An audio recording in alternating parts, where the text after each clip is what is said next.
বন্ধুরা আজকে কিন্তু সব রান্না কমপ্লিট, শুধু এই রান্নাটা বাকি রয়েছে আর ভাতটা লাস্টে করব গরম গরম। ঠিক আছে, আজকে অনেক তাড়াতাড়ি রান্না বসিয়েছি, যার জন্য সব রান্না হয়ে গেছে, এক জায়গায় যাবো, তাই জন্য আজকে একটু তাড়াতাড়ি রান্না বসিয়ে দিয়েছি।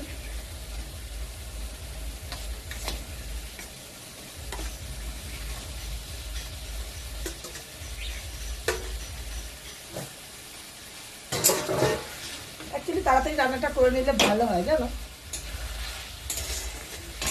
রান্না ঠান্না করে নিয়ে সারাদিন বসে থাকবো, কোনো ব্যাপার নেই।